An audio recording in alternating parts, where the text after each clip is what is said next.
Achei que a pior parte de perder meu marido fosse o funeral. Eu estava enganada. A pior parte foi 3 semanas depois, quando o telefone dele vibrou às 2 da manhã com uma mensagem de alguém salvo como doutor que dizia: "Já sinto sua falta, meu amor. Meu nome é Helena, e estou prestes a contar como meu luto se transformou na descoberta mais chocante da minha vida." Antes de começarmos, conte-nos nos comentários de onde você está assistindo.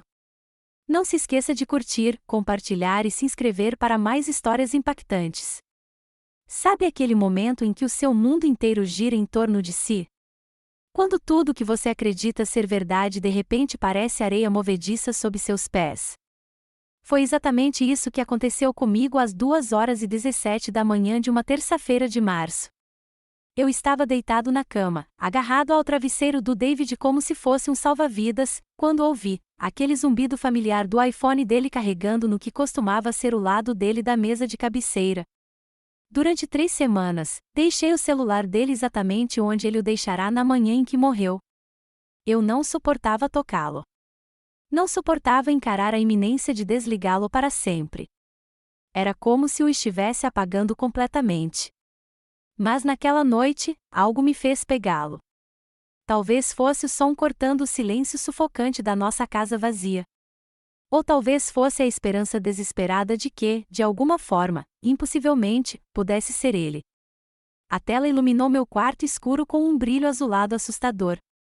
Uma nova mensagem do doutor.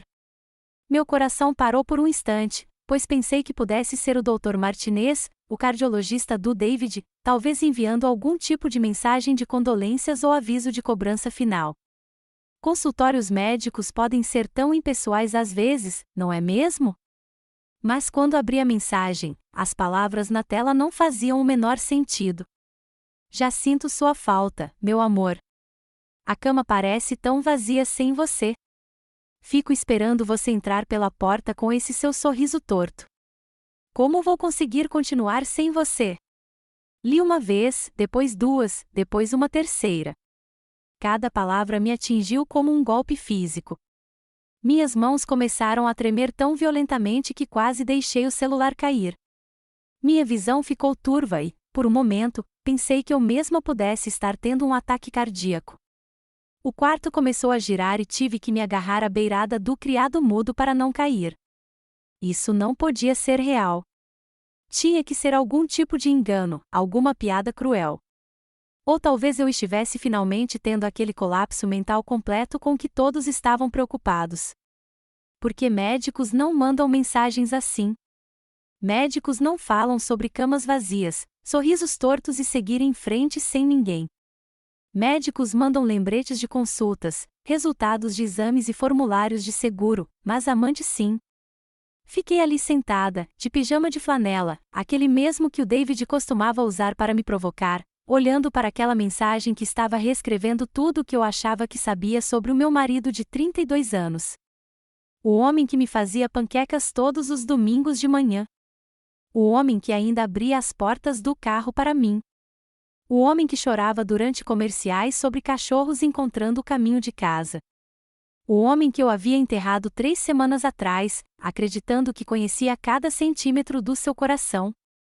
Minha garganta doía, como se eu tivesse gritado, mas não tinha emitido nenhum som.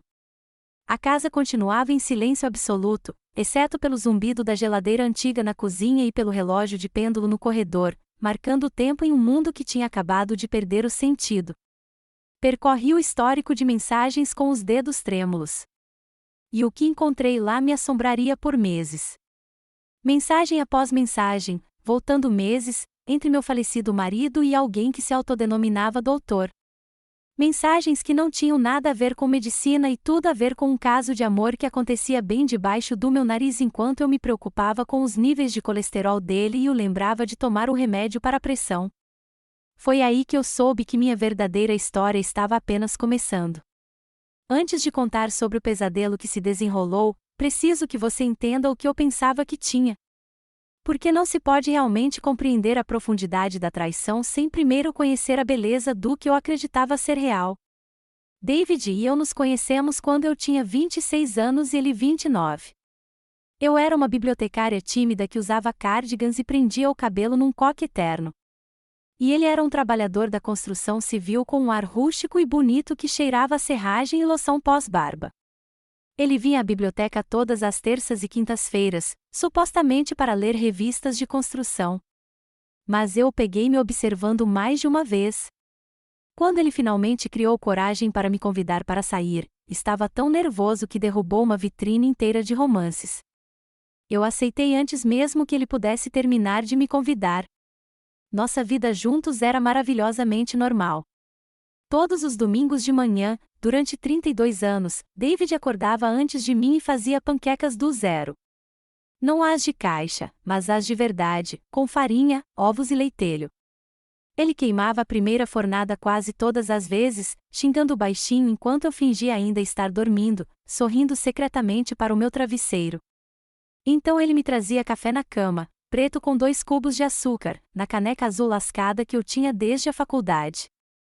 Levante-se, linda, dizia ele, sentando-se na beira da cama e afastando o meu cabelo do rosto. Suas panquecas estão esperando. Sentávamos à nossa pequena mesa da cozinha, ele lendo para mim as partes mais engraçadas do jornal enquanto eu fazia palavras cruzadas.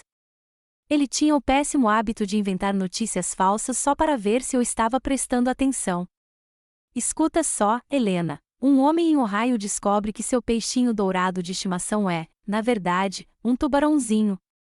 Eu revirava os olhos e jogava xarope nele, e ele dava aquela risada profunda e estrondosa que fazia meu coração disparar mesmo depois de todos aqueles anos. Nossas noites eram igualmente preciosas. Depois do jantar, enquanto eu lavava a louça, David colocava nossos discos antigos de jazz para tocar, Count Basie, Duke Ellington, Billie Holiday. Ele se esgueirava por trás de mim na pia, me abraçava pela cintura e sussurrava: "Dance comigo, Senhora Rodrigues." Balançávamos juntos naquela cozinha apertada, minha cabeça em seu ombro, seu queixo apoiado no topo da minha cabeça, dançando ao som de uma música mais antiga que o nosso casamento. David trabalhava duro como supervisor de construção, voltando para casa com sujeira sob as unhas e histórias sobre sua equipe. Ele me contava sobre os jovens trabalhadores que estava orientando, sobre os prédios que estavam tomando forma sob sua orientação. Não estou construindo arranha-céus, ele dizia, mas estou construindo casas onde as famílias criarão memórias. Isso importa. Nossos filhos, Marcos e Lily, eram o centro do nosso universo. David treinou o time de beisebol infantil de Marcos por 6 anos, sem nunca perder um jogo, mesmo quando estava exausto do trabalho. Ele ensinou Lily a trocar um pneu e a usar ferramentas elétricas porque, como ele disse, minha filha não precisará esperar que um homem conserte o que ela mesma pode consertar. Quando os dois se formaram na faculdade, ele chorou mais do que eu. O dinheiro sempre foi curto, mas nós fazíamos dar certo. David me surpreendia com pequenos gestos que significavam tudo, uma única rosa amarela do supermercado porque ele sabia que eram as minhas favoritas, um livro novo de um autor que eu tinha mencionado gostar, uma viagem de fim de semana ao litoral para comemorar nosso aniversário, ficar em um motel modesto, mas caminhando na praia como se fôssemos donos do mundo. Quando David foi diagnosticado com doença cardíaca, 2 anos atrás, pensei que isso nos aproximaria ainda mais. Fui a todas as consultas médicas, pesquisei receitas saudáveis para o coração e me certifiquei de que ele tomasse seus medicamentos. Ele parecia grato pelos meus cuidados, sempre me agradecendo por ser sua enfermeira dedicada. Olhando para trás agora, percebo que eu estava tão ocupada cuidando do coração dele que nem percebi que ele o tinha doado para outra pessoa. A primeira rachadura em nosso mundo perfeito surgiu numa quinta-feira à noite em setembro, 2 meses antes do ataque cardíaco de David. Lembro-me da data exata porque era o dia seguinte ao nosso aniversário de casamento, e eu ainda estava radiante com o jantar romântico que David me surpreendeu no Giuseppe's, nosso restaurante italiano favorito. Eu estava na cozinha preparando o jantar saudável para o coração do David quando notei que ele estava estranhamente quieto desde que chegou do trabalho. Normalmente, ele me dava um beijo na bochecha, perguntava sobre meu dia na biblioteca e me contava histórias sobre sua equipe de construção. Mas naquela noite, ele mal me cumprimentou com um grunhido antes de se acomodar em sua poltrona com o celular. A cada poucos minutos, seu celular vibrava com uma mensagem de texto. A cada vez, David o atendia rapidamente, e seu rosto se iluminava de uma forma que eu não via há meses. Seus dedos voavam pela tela, digitando respostas com uma urgência que fazia meu estômago revirar de desconforto. Quando o chamei para jantar, ele trouxe o telefone para a mesa, algo que nunca tinha feito antes. Querido, você pode guardar isso? Perguntei gentilmente, servindo-lhe o salmão grelhado que eu havia preparado de acordo com as recomendações do cardiologista. Pensei que poderíamos conversar sobre talvez planejar aquela viagem para ver a Lily no mês que vem. David cerrou os dentes e apertou o telefone protetoramente contra o peito. Um homem pode ter privacidade, Helena? Você não precisa saber de todos os detalhes da minha vida. Essas palavras me atingiram como um tapa. Em 32 anos de casamento, David nunca havia falado comigo com tanta irritação. Sempre fomos abertos um com o outro, compartilhando tudo, desde fofocas bobas do trabalho até nossos medos mais profundos. Privacidade não era algo que precisávamos um do outro. Desculpe, gaguejei, sentindo o rosto corar. Não queria me intrometer. Só pensei que poderíamos jantar juntos sem distrações.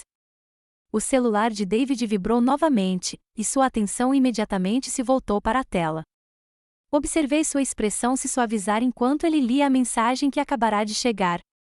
Um pequeno sorriso surgiu nos cantos de sua boca, o tipo de sorriso que eu costumava inspirar quando o surpreendia com sua sobremesa favorita ou usava o vestido azul que ele adorava. São só questões de trabalho, disse ele sem levantar os olhos, em tom de desdém. Alguns problemas com o projeto Henderson que precisam de atenção imediata. Assenti, tentando acreditar nele. Mas algo parecia errado. David nunca havia sido reservado sobre problemas de trabalho antes. Na verdade, ele costumava reclamar de projetos difíceis durante o jantar, pedindo minha opinião e desabafando suas frustrações.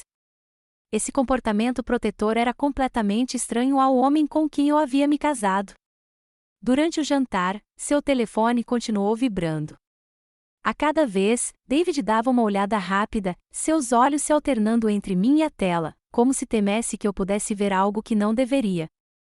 Quando eu perguntava sobre seu dia, ele dava respostas curtas e distraídas, com os dedos coçando para voltar ao telefone. David, eu disse, finalmente, estendendo a mão sobre a mesa para tocar a dele. Está tudo bem? Você parece estar a milhões de quilômetros de distância. Ele puxou a mão abruptamente, como se meu toque o tivesse queimado. Está tudo bem, Helena. Você está sendo paranoica. Mas eu não estava sendo paranoica. Eu estava sendo observadora.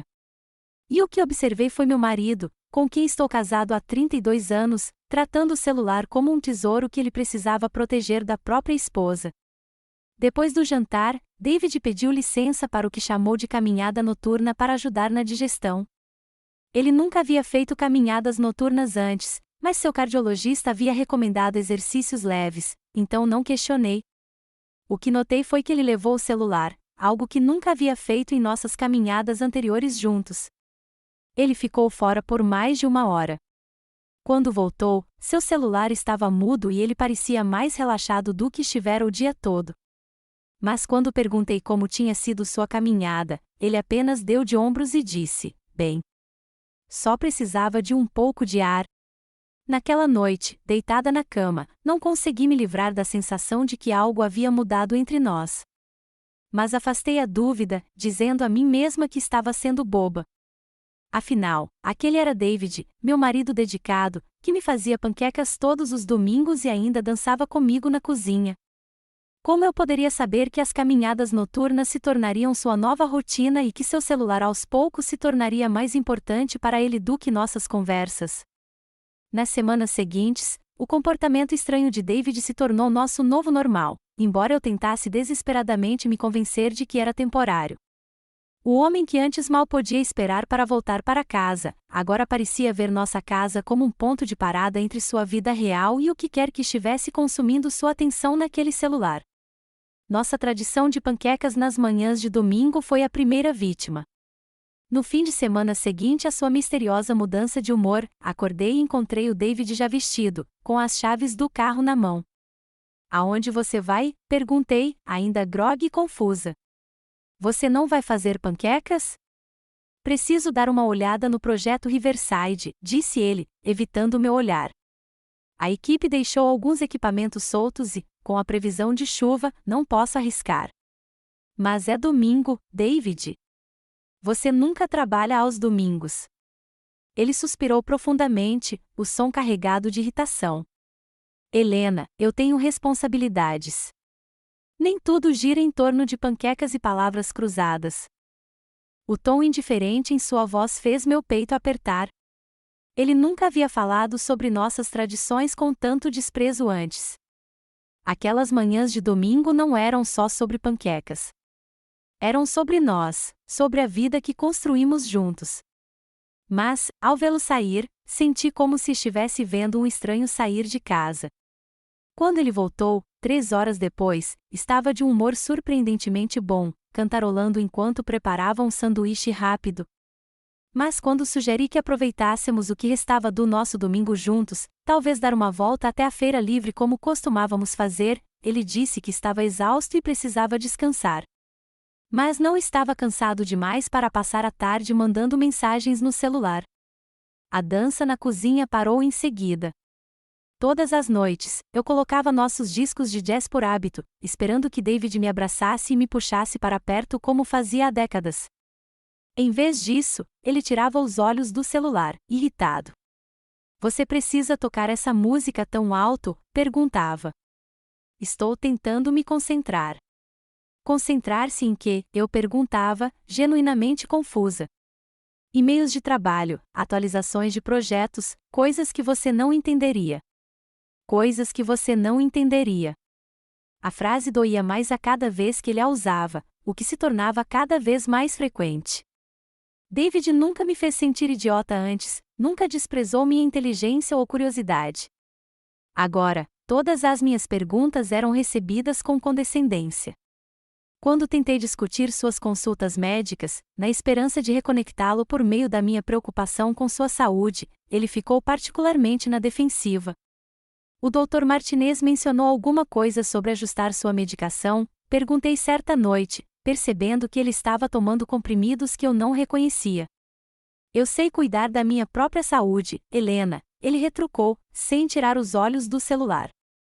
Pare de me tratar como um inválido. Não estou te tratando como uma inválida. Estou tentando ser uma esposa que te apoia. Apoiador? Você está me sufocando. Eu tinha uma vida antes de você, sabia? Posso cuidar da minha própria saúde. As palavras o feriram profundamente porque eram tão diferentes dele. David sempre apreciou meu cuidado, sempre me agradeceu por lembrar de suas consultas e controlar seus medicamentos. Agora, meu amor parecia um fardo para ele. A pior parte era como ele me fazia questionar minhas próprias percepções.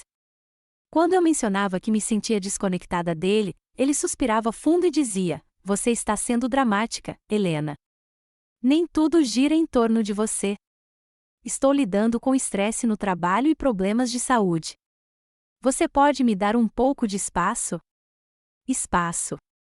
Era isso que ele queria de mim. Depois de 32 anos de casamento, o homem que antes não suportava ficar longe de mim para uma viagem de negócios de fim de semana agora precisava de espaço, longe da minha presença. Comecei a andar em ovos, monitorando constantemente minhas palavras e ações, com medo de desencadear outra resposta desdenhosa. Eu me pegava antes de perguntar sobre o dia dele, antes de sugerir que passássemos um tempo juntos, antes de expressar qualquer necessidade de conexão ou afeto. Eu estava desaparecendo na minha própria casa, tornando-me invisível para o homem que um dia me viu como seu mundo inteiro. E o mais cruel era que eu me culpava, pensando que se eu pudesse ser menos carente, menos pegajosa, menos presente, talvez pudesse reconquistar o marido que estava perdendo aos poucos. Eu não fazia ideia de que já o havia perdido meses atrás. O momento que destruiu o que restava da minha dignidade aconteceu no jantar de aniversário de 26 anos da Lily, em outubro.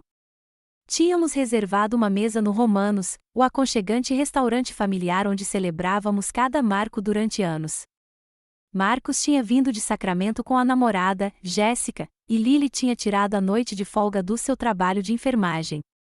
Era para ser uma reunião familiar perfeita, do tipo que costumava encher David de orgulho e alegria. Passei a tarde me arrumando, escolhendo o vestido azul marinho que David disse uma vez que fazia meus olhos brilharem. Até arrumei o cabelo de forma diferente, na esperança de recapturar um pouco da mulher por quem ele se apaixonara. Enquanto dirigíamos para o restaurante, tentei puxar assuntos sobre o quanto deveríamos estar orgulhosos de Lily, como ela estava se destacando no curso de enfermagem. David resmungou, com a atenção voltada para o celular, como sempre. David, estamos quase lá. Você poderia guardar isso para o aniversário da Lily? Ele me olhou com uma irritação mal disfarçada. Estou resolvendo os problemas urgentes de trabalho, Helena. Nem tudo pode esperar até o jantar. No restaurante, David escolheu o assento que lhe dava a melhor visão da tela do celular, afastando o corpo da nossa conversa em família. Enquanto Marcos nos contava sobre sua nova promoção e Jéssica compartilhava histórias sobre seu emprego em uma galeria de arte, os dedos de David se moviam constantemente pelo celular, digitando mensagens com uma intensidade que me embrulhava o estômago. Pai, você está ouvindo? Perguntou Lily, com a voz carregada de mágoa. Claro que estou ouvindo, querida, disse David, sem levantar os olhos. Parabéns pela sua promoção. Pai, era o Marcos, não eu. E não foi uma promoção. Foi um novo emprego. Uma onda de constrangimento percorreu o pescoço de David, mas, em vez de se desculpar, ele se defendeu. Desculpe, estou lidando com alguns problemas críticos de trabalho. O projeto de Henderson está atrasado e tenho empreiteiros me pressionando. Foi aí que cometi o meu erro. Na minha tentativa desesperada de ajudar David a salvar a cara e se reconectar com a nossa família, tentei explicar o comportamento dele. O David tem trabalhado tantas horas ultimamente, eu disse, estendendo a mão sobre a mesa para tocar a dele. Ele tem ficado até tarde no escritório quase todas as noites e feito aquelas caminhadas noturnas para clarear a mente de todo o estresse. A reação de David foi rápida e brutal. Ele tirou a mão da minha e me encarou com uma expressão que eu nunca tinha visto antes. Não apenas de aborrecimento, mas de genuíno desgosto. Helena, ninguém se importa com a minha agenda de trabalho, disse ele, em voz alta o suficiente para que os outros clientes se virassem para olhar. Podemos conversar sobre outra coisa, por favor? Você não precisa narrar cada movimento meu como se eu fosse uma criança. A mesa ficou em silêncio, atordoada. Marcos e Jéssica trocaram olhares desconfortáveis. Os olhos de Lily se encheram de lágrimas, não apenas pela explosão do pai, mas por testemunhar a humilhação pública da mãe. Eu só estava tentando. Comecei a dizer. Você só estava tentando controlar a conversa, como sempre, interrompeu David, com a voz transbordando desprezo. Eu falo por mim, Helena. Não preciso que você explique minha vida para meus próprios filhos. As palavras me atingiram como golpes físicos. Em 32 anos de casamento, David nunca havia falado comigo com tanta crueldade, especialmente na frente dos nossos filhos. Senti meu rosto queimar de vergonha ao perceber que outros clientes estavam olhando para nossa mesa, testemunhando minha humilhação. Vou ao banheiro, sussurrei, minha voz quase inaudível. No banheiro, agarrei a pia e encarei meu reflexo. A mulher que me olhava estava pálida, diminuída, uma sombra da bibliotecária confiante que um dia se acreditara querida e respeitada. Eu ouvia os sons abafados da minha família continuando a conversa sem mim, e me perguntei se eles estavam discutindo o que havia de errado comigo, porque eu havia me tornado tão patética e carente. Quando voltei para a mesa, Lily apertou minha mão por baixo da mesa, com os olhos cheios de preocupação. Mãe, você está bem? Sussurrou. Forcei um sorriso radiante, o mesmo sorriso falso que vinha aprimorando há semanas. Estou bem, querida, só cansada. Mas eu não estava bem. Eu estava desaparecendo, até mesmo da percepção dos meus próprios filhos sobre como o casamento dos pais deles deveria ser. O fim chegou numa manhã de terça-feira de novembro, rápido e implacável como uma tempestade repentina. Eu estava na biblioteca ajudando a Sra. Patterson a encontrar livros para o seu clube do livro quando meu telefone tocou. O identificador de chamadas mostrava a construtora do David, e presumi que fosse ele ligando para me pedir para pegar sua receita ou me lembrar de algum compromisso noturno. Em vez disso, era Tom Mitchell, amigo e colega de trabalho de longa data de David, com a voz trêmula de emoção. Helena, você precisa ir para o hospital sem temeres agora mesmo. É o David. Ele teve um ataque cardíaco fulminante. O mundo se inclinou para o lado. A voz da Sra. Patterson tornou-se um eco distante enquanto eu pegava minha bolsa e as chaves, minhas mãos tremendo tão violentamente que eu mal conseguia me mexer. Durante a viagem frenética até o hospital, fiquei pensando na nossa última conversa naquela manhã. David estava saindo correndo, com o telefone na mão como sempre, quando lembrei da nossa reserva para o jantar de aniversário naquela noite. Podemos remarcar, ele disse sem olhar para mim. Tenho uma reunião importante hoje à noite que não posso perder. David, é nosso 32º aniversário. Fizemos esta reserva há um mês. Ele parou então, com a mão na maçaneta, e se virou para mim com aquela expressão de aborrecimento já familiar. Helena, um jantar não vai fazer ou destruir o nosso casamento. Tenho responsabilidades de verdade que pagam esta casa e colocam comida na mesa. Sei que você trabalha duro, mas isso é importante para mim. Sua reunião não pode esperar um dia? Não, não pode esperar. E, sinceramente, estou cansada de ter que justificar cada decisão que tomo para você. Vamos comemorar neste fim de semana, ok? Essas foram as últimas palavras que meu marido me disse. Não eu te amo, nem te vejo à noite, nem mesmo adeus. Apenas irritação e descaso, proferidas com a crueldade casual que se tornará seu tom padrão comigo. No hospital, corri por corredores intermináveis, meus sapatos sensatos de biblioteca ecoando no chão estéril. Encontrei Tom na sala de espera, com o rosto pálido e abatido. O que aconteceu? Ofeguei, mal conseguindo recuperar o fôlego. Ele desmaiou no local da obra por volta do meio-dia, disse Tom, com a voz rouca. Estávamos revisando as plantas quando ele simplesmente agarrou o peito e caiu. Os paramédicos trabalharam nele por 20 minutos antes de recuperarem o pulso. As horas seguintes se misturaram em uma névoa de terminologia médica e falsas esperanças. Os médicos falavam em voz baixa sobre eventos cardíacos graves e danos extensos. Segurei a mão de David na UTI, sussurrando desculpas por cada discussão que tivemos, cada vez que fiz perguntas demais ou precisei de atenção demais. Desculpe por ter sido tão pegajosa, sussurrei para o seu corpo inconsciente. Desculpe por ter feito você se sentir sufocado. Por favor, volte para mim, e eu lhe darei todo o espaço que precisar. Mas David nunca acordou. Às 23h47, cercado por máquinas apitando e pelo cheiro clínico de antisséptico, meu marido, com quem fui casada por 32 anos, morreu sem nem saber que eu estava ali.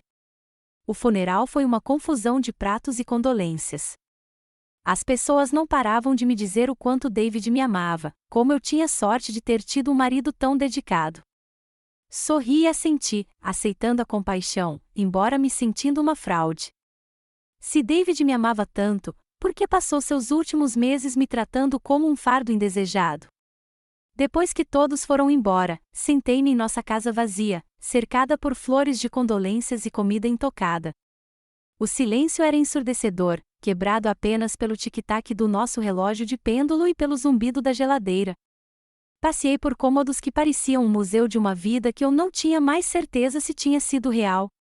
No nosso quarto, me vi olhando para o lado da cama de David, com o travesseiro ainda segurando a marca da sua cabeça. Foi então que o peso esmagador da solidão me atingiu. Eu não estava apenas de luto pela perda do meu marido.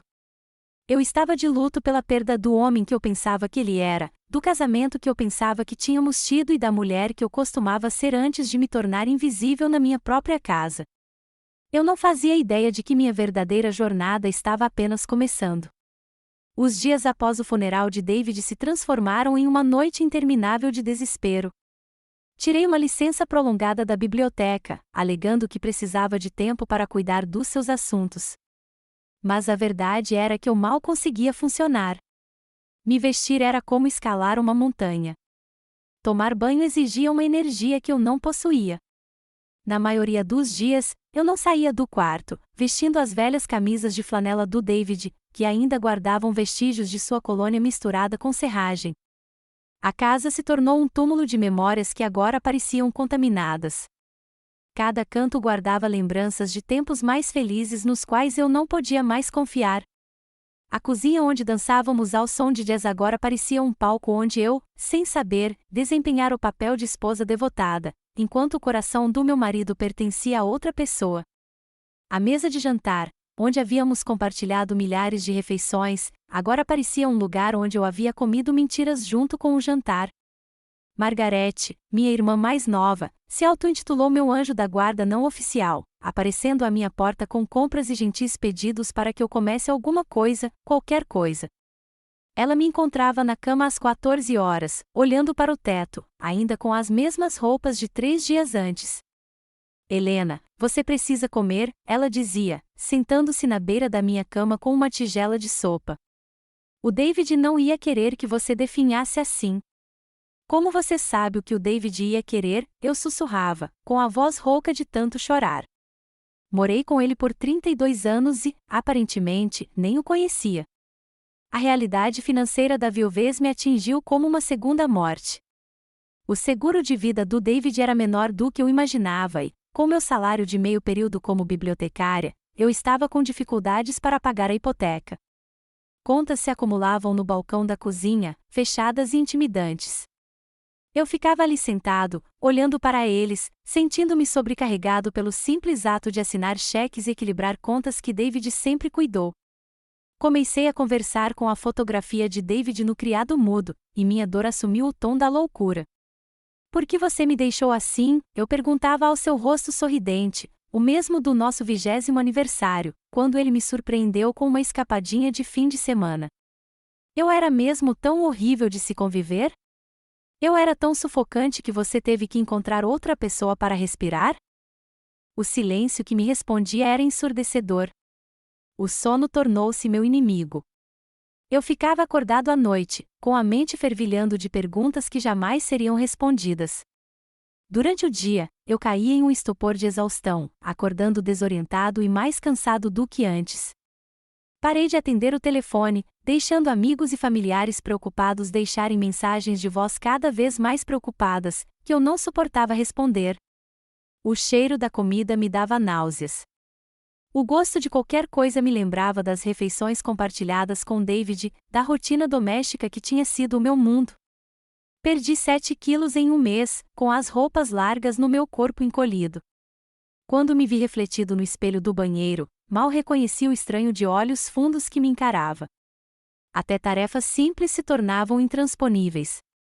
Eu ficava no supermercado, impressionada com a abundância de opções, lembrando como David preferia manteiga de amendoim com pedaços à cremosa, como ele gostava do seu café preto, como ele sempre pegava um pacote extra dos seus biscoitos favoritos quando achava que eu não estava olhando.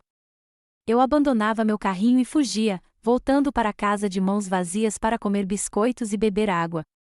Os piores momentos eram quando eu me esquecia de que ele tinha ido embora. Eu acordava buscando seu calor ou começava a contar algo engraçado que tinha acontecido, só para lembrar que ele não estava lá para ouvir. Esses momentos de esquecimento, seguidos de lembranças brutais, eram como morrer repetidamente. Eu estava me afogando em minha própria casa, sufocando sob o peso da dor e a crescente suspeita de que meu casamento havia sido construído sobre alicerces de areia. A mulher que antes acreditava ser metade de um todo perfeito agora parecia nada, apenas um espaço vazio onde antes havia uma pessoa. Mas às vezes, nos momentos mais sombrios, algo teimoso dentro de mim se recusava a desaparecer completamente. Uma vozinha sussurrava: eu mereço mais do que isso. A morte de David não precisava significar o fim da minha história. Eu só não sabia ainda o quão certa aquela voz se provaria. 3 semanas após o funeral, Finalmente me forcei a encarar a realidade prática dos pertences de David. Margaret vinha sugerindo isso gentilmente há dias, preocupada com meu estado mental e com as contas crescentes que exigiam minha atenção. A casa parecia um santuário para um homem que eu começava a perceber que nunca havia conhecido de verdade, e eu não conseguia seguir em frente cercada por seu fantasma. Comecei pela comoda dele, dobrando metodicamente suas camisas de trabalho e colocando-as em sacos de doação. Seus frascos de colônia estavam em cima, quase vazios, e eu não conseguia me convencer a jogá-los fora. Esses pequenos objetos íntimos pareciam evidências arqueológicas de uma vida que se tornará cada vez mais estranha para mim em seus últimos meses. Quando abri a gaveta do criado mudo, procurando seus óculos de leitura para doar, encontrei o carregador do celular emaranhado entre recibos antigos e moedas. A visão dele me deixou paralisada. O celular do David estava carregando do lado dele da cama desde a manhã em que ele morreu, exatamente onde o havia deixado. Eu não conseguia tocá-lo, como se isso de alguma forma tornasse sua morte mais definitiva. Mas, ao ver aquele carregador, percebi que não podia deixar o celular dele parado ali para sempre, como uma espécie de memorial tecnológico. Eventualmente, eu precisaria cancelar o serviço dele, apagar suas contas e lidar com os resquícios digitais da vida dele. Com as mãos trêmulas, conectei o carregador e o celular dele. A tela ganhou vida com um zumbido suave, exibindo seu papel de parede familiar, uma foto da nossa família do Natal passado, todos sorrindo ao redor da árvore. Por um momento, ao ver nossos rostos felizes, senti uma onda de tristeza antiga, a simples tristeza de sentir falta do homem que amei por mais de 3 décadas. Então as notificações começaram a chegar, chamadas perdidas do trabalho, o que eu esperava, mensagens de texto do Marcos e da Lily, o que fazia sentido. Mas também havia outras notificações, de números que eu não reconhecia e nomes de contato que pareciam estranhos. Doutor para Amanda, Sarah Say, o mais intrigante de tudo, simplesmente doutor. Minhas mãos tremiam enquanto eu digitava a mensagem de doutor. Eu esperava ver lembretes de consultas ou acompanhamentos médicos do Dr. Martinez, o cardiologista do David. Em vez disso, o que encontrei fez minhas pernas fraquejarem completamente. Afundei na cama, olhando para a tela em completa descrença. Já sinto sua falta, meu amor. A cama parece tão vazia sem você. Fico esperando você entrar pela porta com esse seu sorriso torto. Como vou continuar sem você? Li a mensagem 3 vezes antes que meu cérebro conseguisse processar o que eu estava vendo.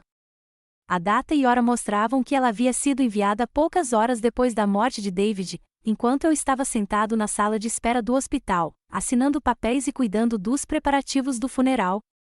Minha visão ficou turva enquanto eu rolava o histórico de mensagens, cada nova mensagem me atingindo como um golpe físico. Meses de conversas íntimas se estendiam no tempo. Mensagens que não tinham nada a ver com cuidados médicos e tudo a ver com amor, saudade e um caso que estava florescendo enquanto eu me preocupava com os níveis de colesterol do David. Mal posso esperar para te ver hoje à noite, querida. Senti tanta sua falta. Você me fazendo sentir como se tivesse 25 anos de novo. Nunca pensei que pudesse me sentir tão viva. Sei que é complicado, mas o que temos é real, mais real do que qualquer outra coisa na minha vida. Eu te amo. Nunca signifiquei nada tanto em toda a minha vida. Mensagem após mensagem, com 8 meses de atraso. 8 meses de eu te amo, sinto sua falta e mal posso esperar para te abraçar, enquanto eu preparava jantares saudáveis para o coração do David e o lembrava de tomar seus remédios. 8 meses de paixão e romance com alguém chamado doutor, enquanto eu era taxada de carente e sufocante por querer a atenção básica do meu próprio marido.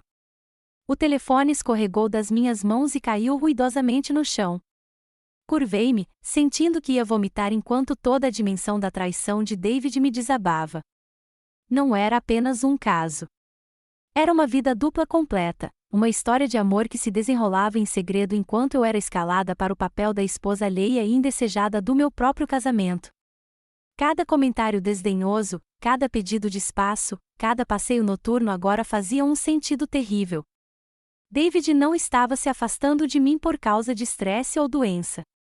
Ele estava se afastando porque seu coração pertencia a outra pessoa completamente diferente. E que outra pessoa estava sofrendo sua perda tão profundamente quanto eu, talvez mais profundamente, porque seu amor tinha sido apaixonado e escolhido, em vez de obrigatório e penoso. Não sei quanto tempo fiquei sentada no chão daquele quarto, com o celular do David ao meu lado como prova de uma cena de crime. O choque inicial gradualmente deu lugar a algo que eu não esperava, não raiva, mas uma clareza estranha e cristalina que cortava meses de confusão e insegurança como uma faca na névoa. Pela primeira vez em meses, talvez até anos, as coisas fizeram todo sentido. A irritabilidade repentina de David sempre que eu perguntava sobre seu dia não era estresse do trabalho.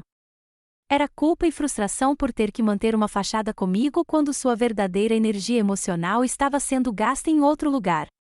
Aqueles passeios noturnos que ele alegava serem para a saúde do coração eram, na verdade, ligações telefônicas com ela, momentos roubados de intimidade enquanto eu ficava em casa me perguntando por que meu marido não suportava passar tempo comigo. Os novos medicamentos misteriosos que eu notei não eram apenas comprimidos para o coração. Provavelmente estavam ligados a ela, por meio de suas consultas cardíacas. A doutora não era apenas uma amante.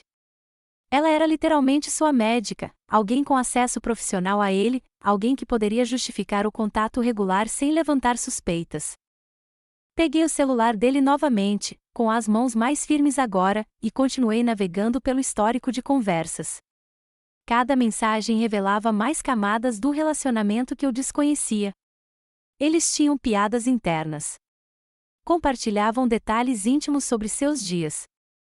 Ela sabia coisas sobre os pensamentos e sentimentos de David que ele nunca havia compartilhado comigo. Não consigo parar de pensar no que você disse ontem sobre começar do zero em algum lugar novo, dizia uma de suas mensagens. Talvez seja a hora de nós dois pararmos de viver em situações que nos deixam infelizes. Recomeçar do zero. Meu coração disparou quando percebi o que aquilo significava. David não estava apenas tendo um caso. Ele estava planejando me deixar. Todas as vezes em que senti que estava lutando por sua atenção, implorando por migalhas de afeto, eu estava, na verdade, competindo com uma mulher que estava planejando ativamente um futuro com meu marido. Rolei a tela para ver as mensagens mais recentes e encontrei algumas enviadas nas semanas anteriores à morte de David. Sei que é difícil, mas não podemos continuar vivendo essa mentira por muito mais tempo. Helena merece honestidade, mesmo que isso a machuque. Estou procurando apartamentos, encontrei um bom apartamento de 2 quartos perto do hospital. Poderíamos ser felizes lá. Você está realmente pronta para dar esse passo? Depois que contarmos a ela, não há como voltar atrás. Nunca estive tão pronta para nada na minha vida. Você merece. Nós merecemos. A última troca de mensagens foi datada apenas 3 dias antes do ataque cardíaco de David. 3 dias antes de sua morte, meu marido e sua amante planejavam escapar do nosso casamento. Em vez de me devastar ainda mais, essa descoberta fez algo inesperado. Me libertou. Durante meses, me afoguei em culpa, convencida de que, de alguma forma, havia falhado como esposa, que minha carência e apego haviam afastado David. Eu vinha me torturando com perguntas sobre o que eu tinha feito de errado, como eu poderia ter sido melhor, porque eu não era o suficiente para o homem a quem dediquei minha vida. Agora eu entendi a verdade. A frieza de David em relação a mim não tinha nada a ver com minhas inadequações e tudo a ver com a culpa dele por se apaixonar por outra pessoa. A irritação dele quando tentei me conectar com ele não era porque eu estava sufocando. Era porque cada momento que ele passava fingindo ser um marido dedicado era um momento roubado do relacionamento que realmente importava para ele. Levantei-me do chão, com o celular de David ainda na mão, e me olhei no espelho da cômoda. A mulher que me encarava ainda tinha os olhos fundos e aflitos. Mas havia algo novo em sua expressão, não o desespero derrotado das últimas semanas, mas a concentração aguçada de alguém que finalmente receberá as peças que faltavam de um quebra-cabeça. Eu não era louca. Eu não era paranoica. Eu não era uma esposa carente e pegajosa que afastava o marido com exigências excessivas de atenção e carinho. Eu era uma mulher que havia sido sistematicamente enganada, manipulada e emocionalmente abandonada pelo homem que havia prometido me amar e honrar pelo resto da vida. E pela primeira vez desde a morte de David, senti algo além de tristeza e autorrecriminação. Senti raiva. E a raiva, eu estava prestes a descobrir, era muito mais útil do que o desespero. A raiva que floresceu em meu peito não era do tipo selvagem e destrutivo que faz as pessoas gritarem e atirarem coisas. Era fria, metódica e surpreendentemente energizante. Pela primeira vez em semanas, eu tinha um propósito além de simplesmente sobreviver mais um dia. Eu precisava saber tudo: quem era esse doutor, há quanto tempo o caso durava e quão profunda era a mentira de David. Comecei pelo próprio número de telefone. Uma rápida busca online revelou que não constava no nome do Dr. Martinez nem em nenhum consultório médico que eu reconhecesse. O DDD era local, mas, além disso, o número era um mistério. Anotei-o em um pequeno caderno, a primeira entrada no que se tornaria meu diário de investigação. Em seguida, mergulhei mais fundo no celular de David, capturando metodicamente cada mensagem, cada registro de chamadas, cada evidência de sua vida dupla. Organizei tudo em ordem cronológica, observando o relacionamento dele se desenrolar a partir do que pareciam ser interações profissionais que gradualmente se tornaram pessoais, depois íntimas e, por fim, profundamente românticas. A progressão ficou clara quando a expus sistematicamente. Não tinha sido uma paixão repentina, mas um caso de amor cuidadosamente cultivado. As primeiras mensagens datavam de março, quase 8 meses antes, mais ou menos na época em que David começara seu tratamento cardíaco. As primeiras trocas foram bastante inócuas, confirmações de consultas, perguntas sobre medicamentos, instruções de acompanhamento. Mas em abril, o tom mudou. Obrigada por cuidar tão bem de mim. Você é o ponto alto em um momento difícil. O prazer é meu, David. Você não é como meus outros pacientes. Há algo especial em você. Em maio, eles trocavam mensagens sobre assuntos completamente alheios à condição cardíaca dele, livros que haviam lido, filmes que haviam gostado, suas opiniões sobre tudo, de política a filosofia. Em junho, eles se encontravam do lado de fora do consultório médico. Encontrei recibos de restaurante na carteira do David que correspondiam aos seus encontros para jantar, débitos no nosso cartão de crédito conjunto que eu nunca questionei porque confiava plenamente no meu marido. O restaurante italiano do Giuseppe, o nosso lugar especial onde o David me levava em inúmeros aniversários, apareceu várias vezes. Ele a levava ao nosso restaurante, partilhando o nosso espaço íntimo com a mulher que estava a roubar o seu coração. A descoberta que mais me magoou foi uma cobrança de hotel no Riverside Inn, datada de apenas 2 semanas antes da morte de David.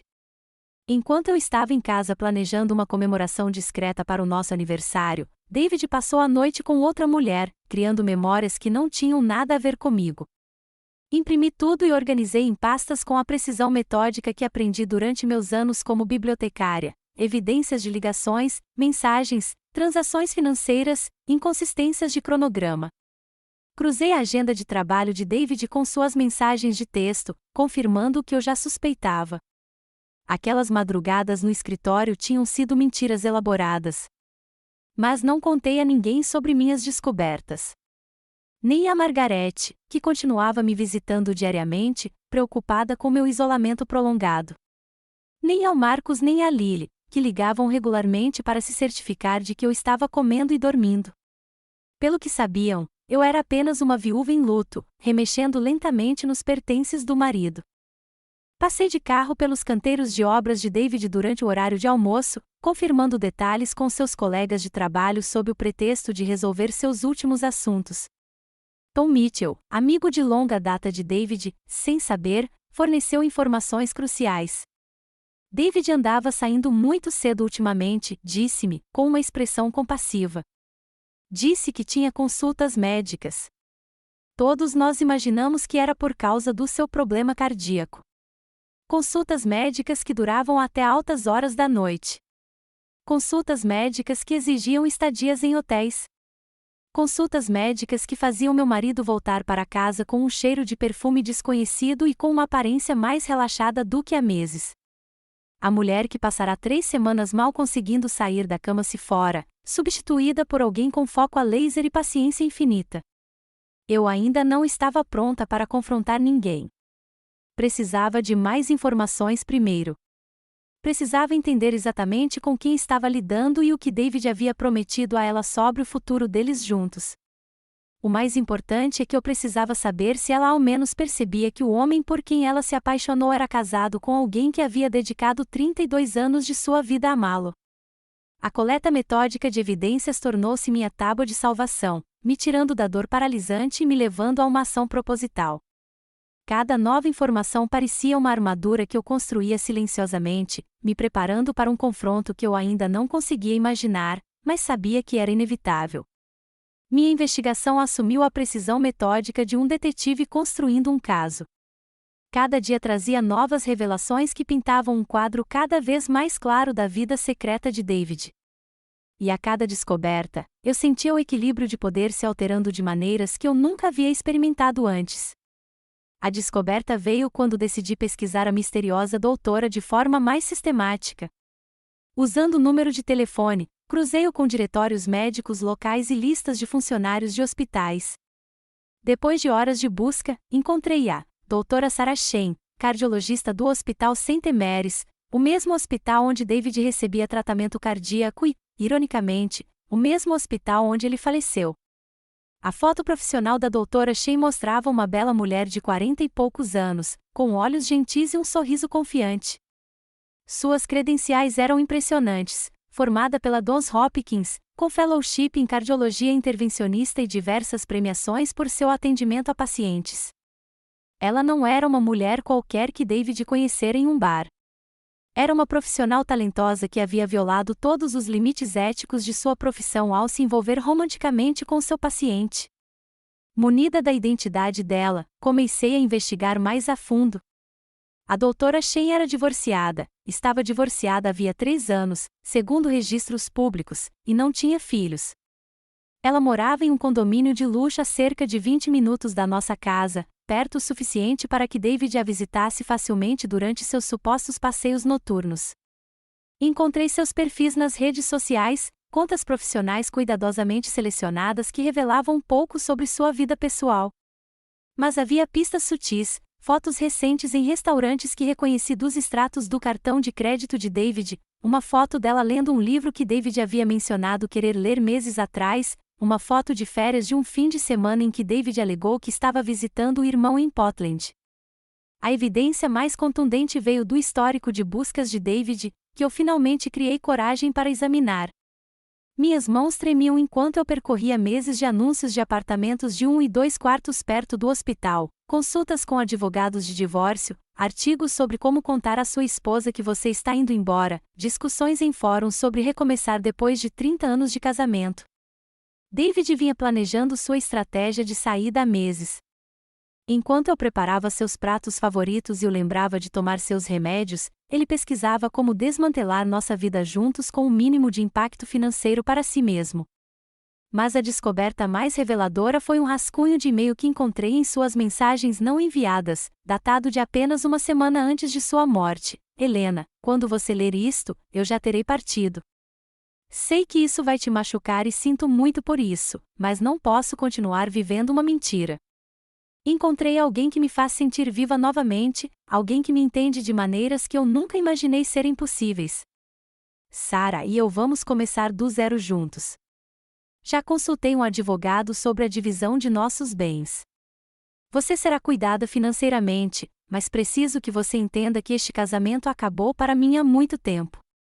Eu gostaria que as coisas pudessem ter sido diferentes, mas eu mereço ser feliz. Espero que um dia você entenda. David. O e-mail nunca foi enviado porque David morreu antes de poder se despedir de forma devastadora. Ele havia planejado destruir meu mundo com um e-mail covarde em vez de me confrontar com a verdade. Ao ler essas palavras, algo fundamental mudou dentro de mim. A viúva aflita que se culpava pelo distanciamento emocional do marido se foi, substituída por uma mulher que finalmente entendeu que havia sido vítima de uma farsa elaborada. Pela primeira vez desde a morte de David, me senti poderosa. Eu possuía informações que a doutora Sarah Chen desconhecia. Ela provavelmente ainda estava de luto pela perda do seu grande amor, sem saber que a viúva dele havia descoberto todo o relacionamento deles.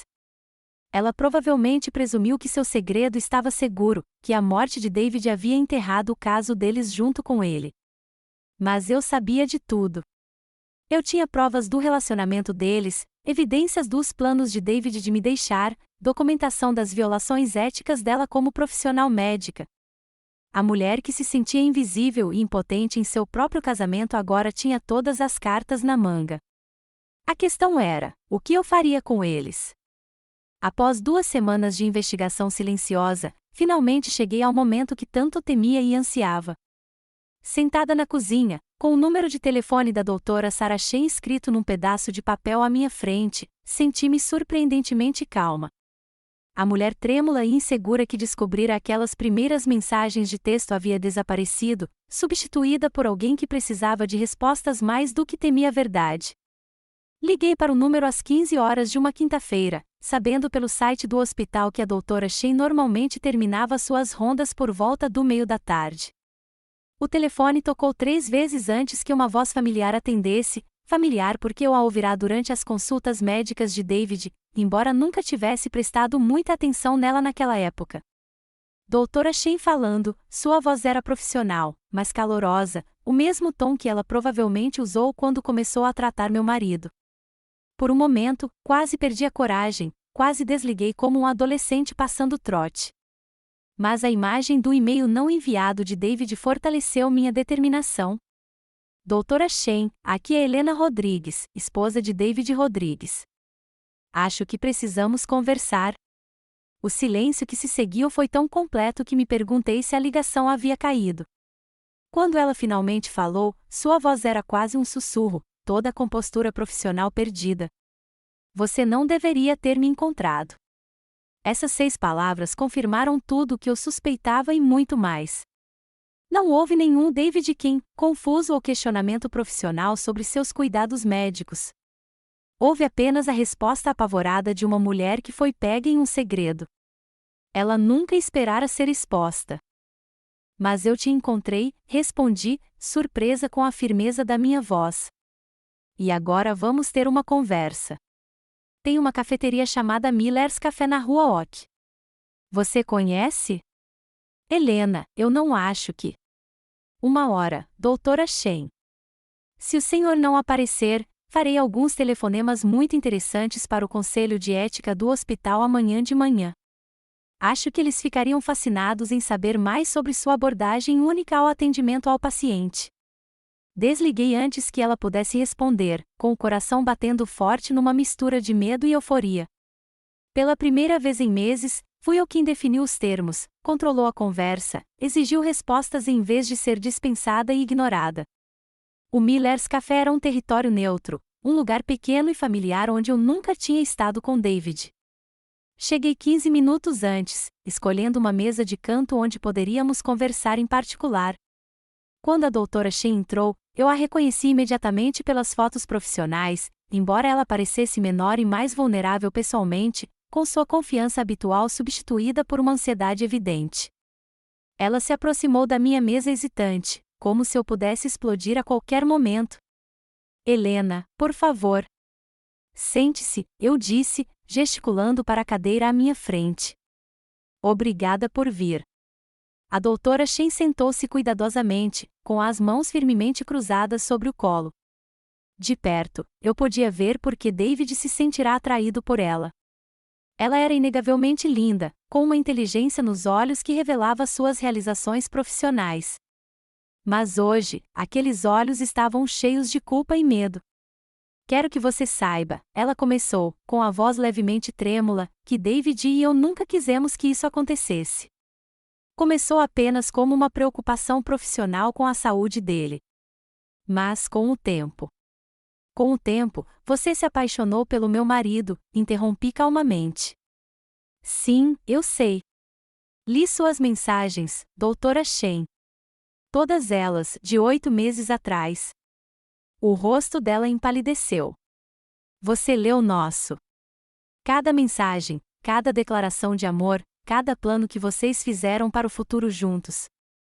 Eu sei sobre os jantares na casa do Giuseppe, a estadia no Riverside Inn, a procura por apartamento. Eu sei que o David estava planejando me deixar por você. A compostura da doutora Shen finalmente se rompeu completamente. Lágrimas começaram a escorrer pelo seu rosto enquanto ela sussurrava: ele realmente me amava, e eu amava. Sei que isso não justifica o que fizemos, mas o que tínhamos era real. Observei seu rosto, vendo uma dor genuína ali, ao lado da culpa. Aquela mulher lamentava a perda de David tão profundamente quanto eu, talvez até mais, porque o amor deles fora apaixonado e escolhido, em vez de obrigatório e rotineiro. Eu acredito em você, eu disse baixinho. Mas amá-lo não justifica o que vocês dois fizeram comigo. E certamente não justifica o que você fez como médico dele. Seus olhos se arregalaram ao perceber que eu compreendia toda a extensão de suas violações éticas. O verdadeiro confronto estava apenas começando. A doutora Shen enxugou as lágrimas com um guardanapo, tentando se recompor. Mas eu não tinha terminado. Na verdade, eu estava apenas começando. A investigação que consumia meus dias nas últimas 2 semanas havia revelado algo muito mais sério do que apenas um caso, algo que poderia destruir mais do que apenas a reputação dela. Você disse que amava o David, continuei, com a voz firme, apesar da magnitude do que eu estava prestes a revelar. Mas o amor não explica os erros de medicação, não é, doutora Shen? Seu rosto passou de pálido a pálido. Do que você está falando? Abri a pasta que havia trazido comigo e tirei cópias dos registros médicos de David, que obtive como sua viúva, junto com recibos de farmácia e os comprimidos misteriosos que encontrei em seu criado mudo. Mandei um amigo meu farmacêutico analisar os medicamentos do David. Resultados muito interessantes. As mãos do Dr. Shen começaram a tremer enquanto eu espalhava os documentos sobre a mesa entre nós. O David recebeu metoprolol para a pressão arterial, correto? Tratamento cardíaco padrão para alguém com a condição dele. Mas esses comprimidos, bati na análise da farmácia, contêm amlodipina, um medicamento diferente para a pressão arterial que, quando combinado com o lisinopril que ele já tomava do seu médico de atenção primária, criou uma interação medicamentosa perigosa. Isso é impossível, ela sussurrou. Eu nunca. Você jamais cometeria um erro médico tão básico em circunstâncias normais, concordei. Mas essas não eram circunstâncias normais, eram?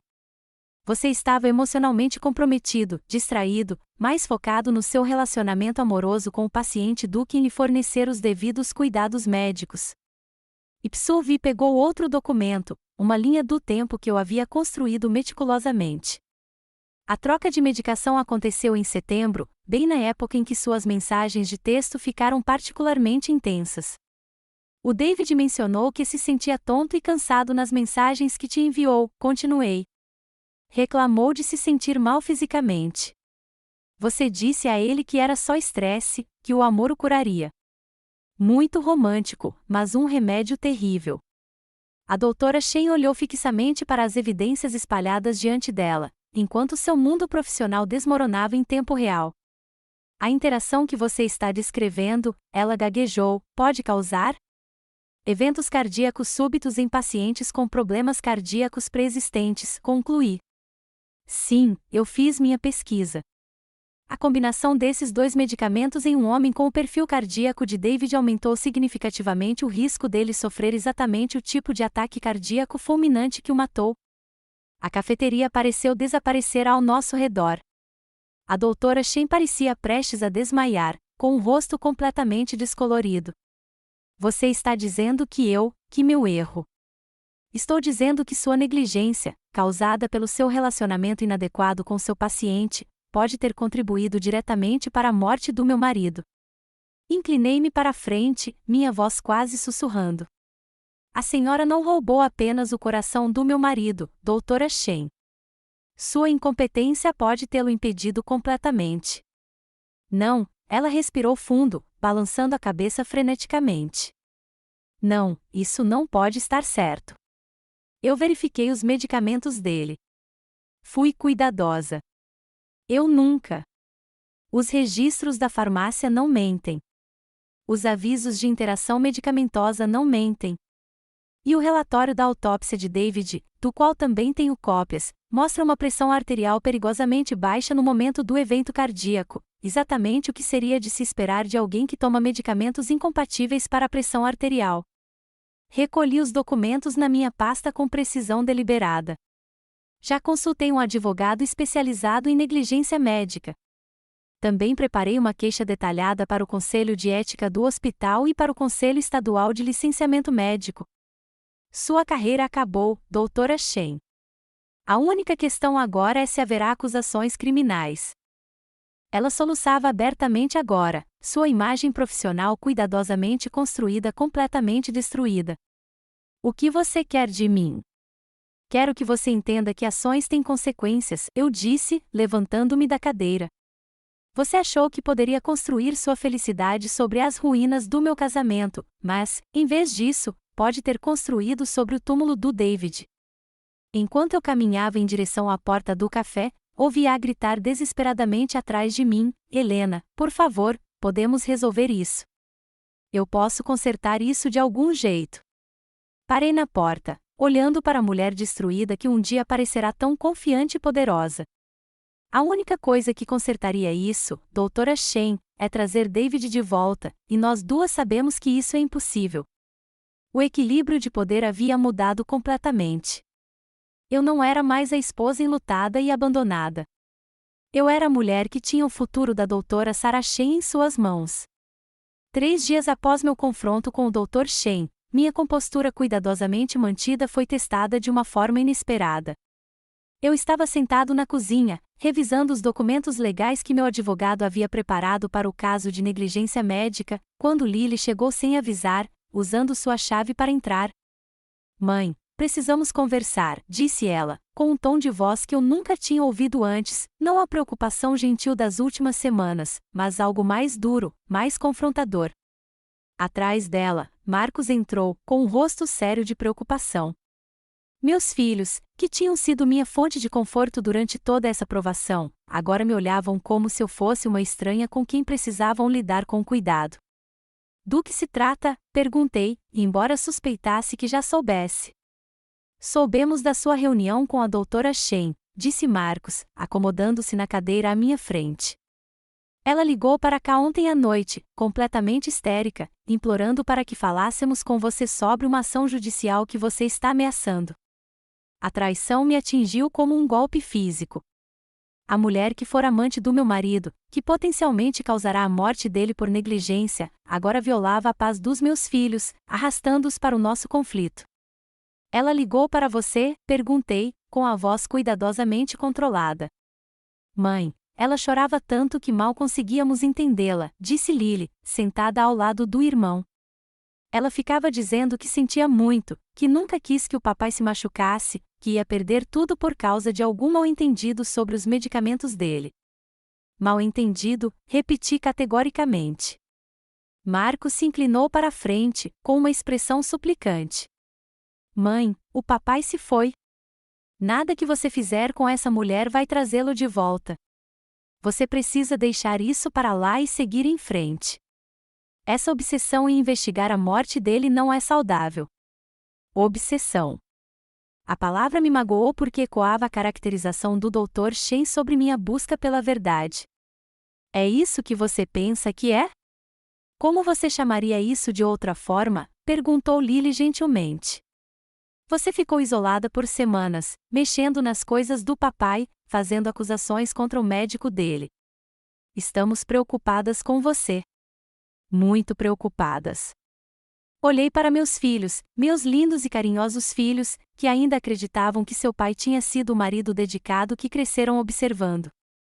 Eles não tinham ideia do caso, do abandono planejado, dos meses de mentiras e traições. Na mente deles, eu era uma viúva em luto que havia perdido o contato com a realidade, não uma mulher buscando justiça por traição e negligência potencialmente criminosa. Você acha que eu deveria simplesmente perdoar e esquecer? Perguntei. Achamos que você deveria se concentrar na cura, disse Marcos com firmeza. Essa cruzada contra o Dr. Shen não está ajudando você a lidar com o luto adequadamente. Você está transformando a morte do papai em algum tipo de teoria da conspiração. A ironia era quase risível. Meus filhos, que haviam testemunhado a crescente frieza de David em relação a mim em seus últimos meses, que me viram humilhada no jantar de aniversário de Lily, agora defendiam a mulher que havia sido a causa do abandono emocional de nossa família por seu pai. E se eu te dissesse que há coisas sobre o seu pai que você não sabe? Perguntei, cautelosamente.